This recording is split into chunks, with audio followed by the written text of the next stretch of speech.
Hari ini saya akan sharing 5 saham yang harganya di bawah Rp500 dan menurut saya menarik untuk kita tabung selama tahun 2022 ini. Let's go!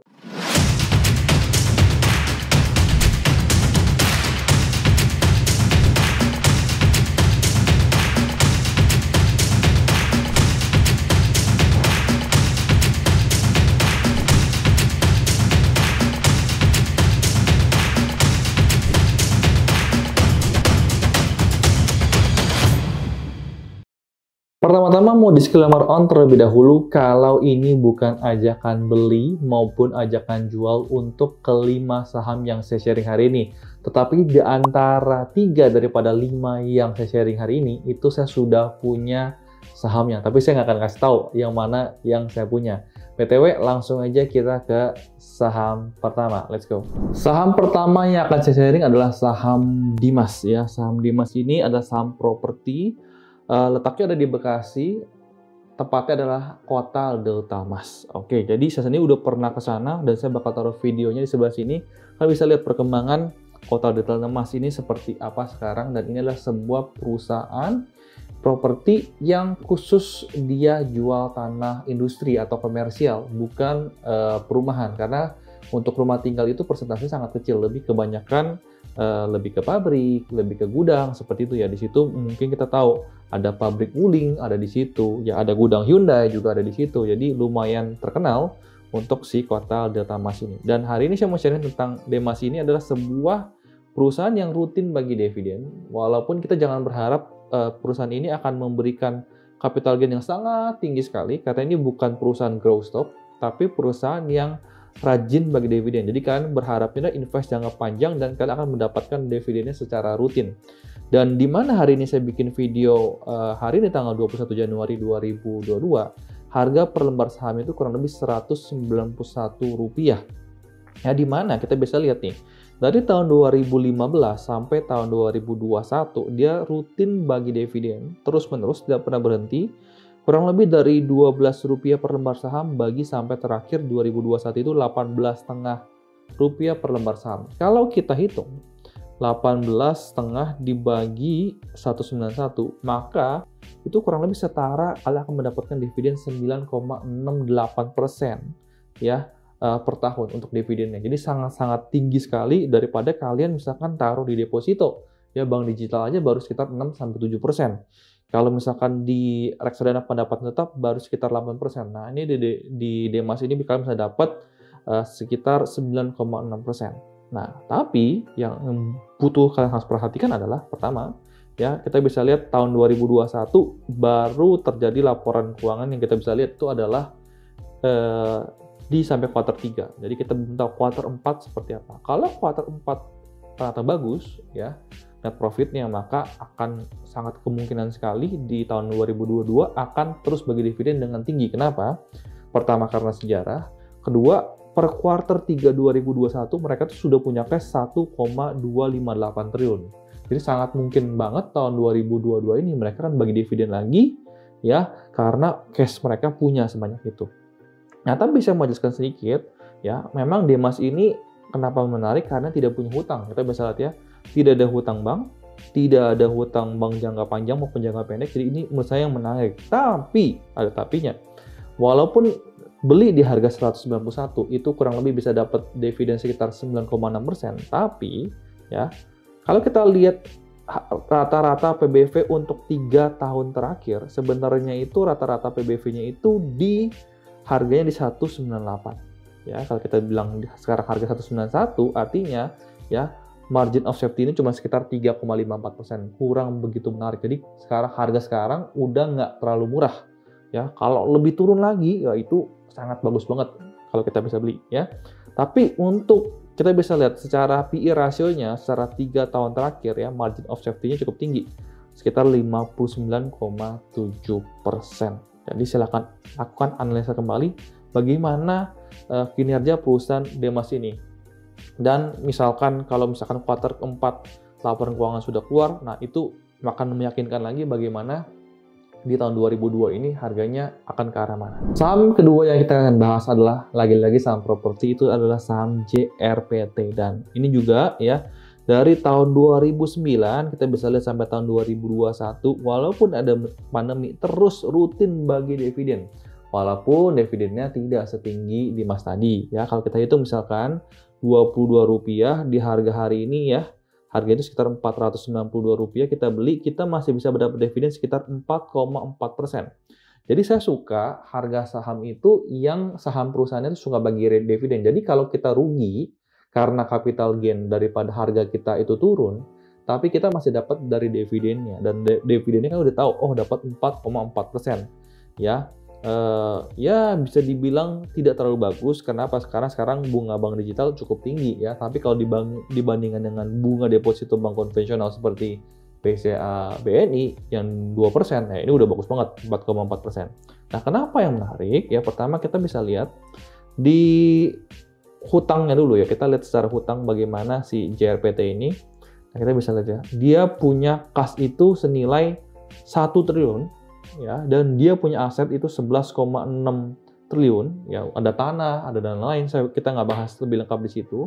Dan kita bisa lihat hutang bank jangka pendek itu cuma 7 miliar, hutang bank jangka panjang itu cuma 21 miliar.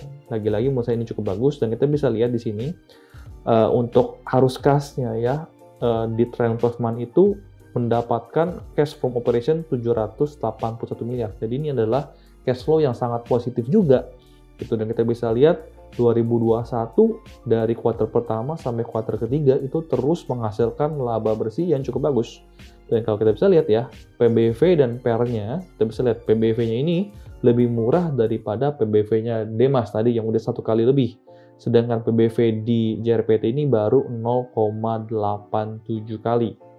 Nah, bagaimana kalau kita lihat secara valuasinya? Kita bisa lihat ya, valuasi di JRPT ini dari, kalau kita lihat rata-rata PBV-nya ya, ini JRPT margin of safety-nya masih 36,11%. Cukup tinggi, tapi kebalikannya di PER-nya rata-rata 3 tahun terakhir kita bisa lihat ini margin of safety itu cuma 8,41%. Jadi kalian bisa pertimbangkan kembali sebelum kalian membeli saham JRPT ini.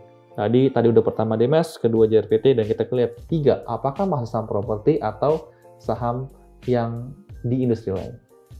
Yang ketiga adalah saham konstruksi TOTL. Ya, pertama-tama saya ingin mengajak kalian dulu kita lihat dari pendapatan ya. Ini yang butuh diperhatikan. Kenapa?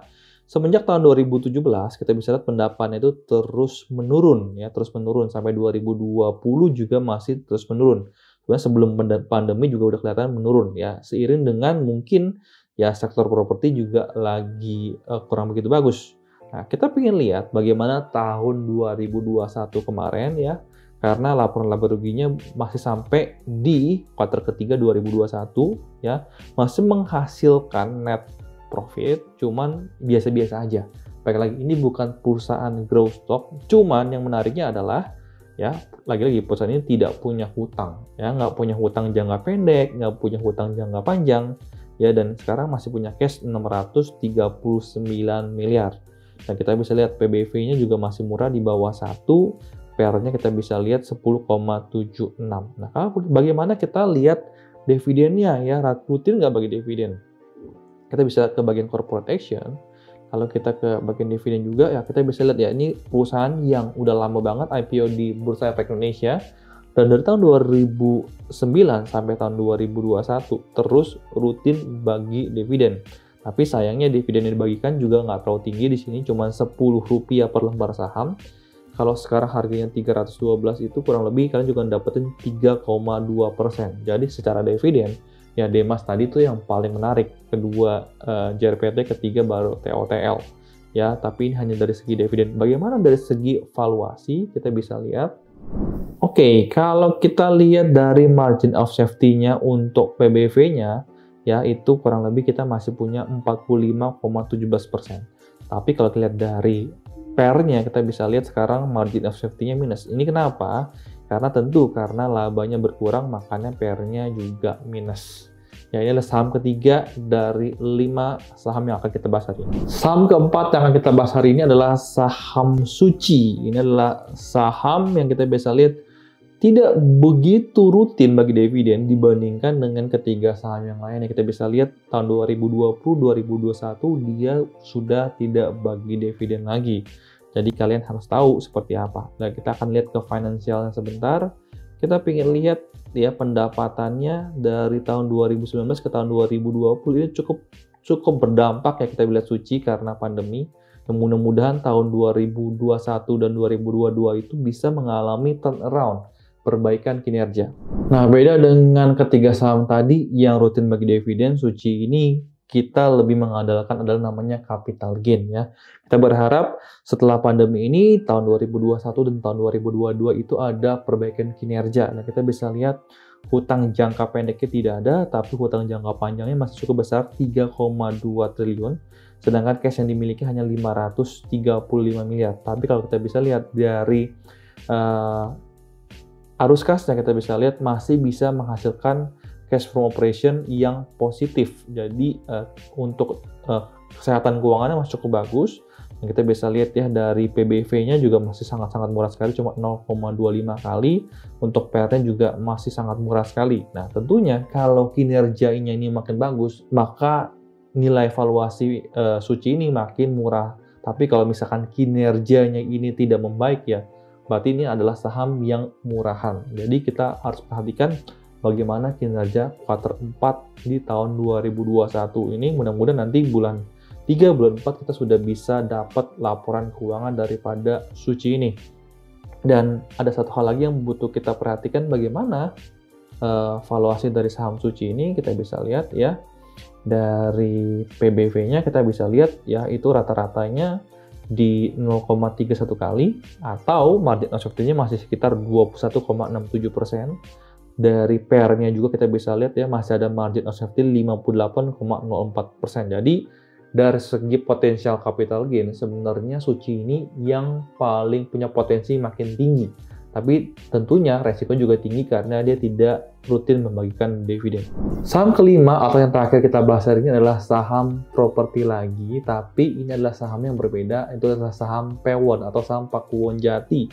Dan ownernya ini adalah salah satu orang terkaya di Indonesia. Dan yang ingin saya ajak kalian lihat itu adalah pendapatannya.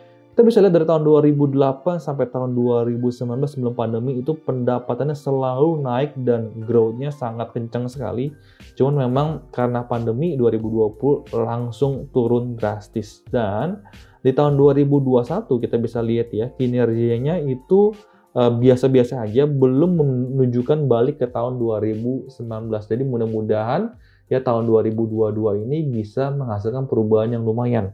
Ya kenapa? Karena ya Pakuwon Jati ini punya banyak mall sekali ya. Misalkan kemarin mereka baru akuisisi Hartono Mall ya. Mereka punya mall Gandaria City, mereka punya mall di Casablanca, dan itu yang kita bisa tahu itu adalah kemarin gara-gara PPKM, gara-gara PSBB itu pendapatannya pasti bakal menurun sekali. Dan kita bisa lihat ya, valuasi sebenarnya tidak terlalu murah sekali, cuma 1,45 kali. PR-nya juga tidak murah. Tapi baik lagi, ini kenapa dia tidak murah? Karena perusahaannya itu kelasnya beda ya, kelasnya beda. Ya, dan kita bisa lihat juga cash-nya juga banyak sekali. Dia punya cash 5,9 triliun. Hutang jangka pendeknya cuma 100 miliar dan hutang jangka panjangnya punya 5,6 triliun rupiah. Dan kita bisa lihat ya dari cash from operation-nya itu masih menghasilkan positif cash flow di 2,1 triliun untuk trailing 12 month. Jadi menurut saya cukup bagus, dan kita bisa lihat juga apakah perusahaan ini rutin bagi dividen. Kita akan ke corporate action lalu ke dividen. Kita bisa lihat ya dari tahun 2012 sampai tahun 2019 ya, dia selalu rutin bagi dividen, dan kita bisa lihat dividennya itu makin lama makin besar. Cuma memang tahun 2020 itu stop bagi dividen karena efek dari pandemi. Di harapannya lagi ini ya, Pawon ini ya, dulu tuh dihargai berapa? Coba kita bisa lihat ya. Pawon itu dulu dihargai 2019 dihargai sekitar 740 rupiah. Dan kalau kita bisa lihat ya, ini kalau dari PBV-nya ya, margin of safety-nya masih 32%, tapi untuk PR-nya memang tidak terlalu murah. Sekarang margin of safety-nya ini 32,95%. Ini kenapa PR-nya bisa minus lagi-lagi? Karena ya laporan keuangan di tahun 2020 itu cukup buruk ya dibandingkan dengan 2019 ke belakang. Makanya PR-nya bisa jadi kemahalan ya. Tapi baik lagi kalau misalkan nanti laporan keuangan P1 ini bisa naik, tentu akan baik lagi, bisa positif lagi PR-nya. Nah, ini adalah 5 saham yang menurut saya menarik yang bisa kalian pantau di tahun 2022 ini, dan semuanya kita bisa lihat hutangnya itu cukup sehat ya, dan masih bisa mengenerate positive cash flow. Tinggal aja bagaimana kinerja perusahaan mereka di tahun 2022 ini. Ya, tentu ada beberapa yang menarik dari dividennya, ada beberapa yang menarik dari segi capital gain. Nah, apabila kalian ingin diskusi, kalian bisa tulis komentar di kolom komentar di bagian bawah. Kita bisa saling diskusi dan bisa saling tukar pikiran. Sampai ketemu di video berikutnya. Jangan lupa main ke Instagram saya di Yusuf Arifin Yusef dan di cius.saham. Sampai ketemu di video berikutnya. Salam cuan dan bye-bye.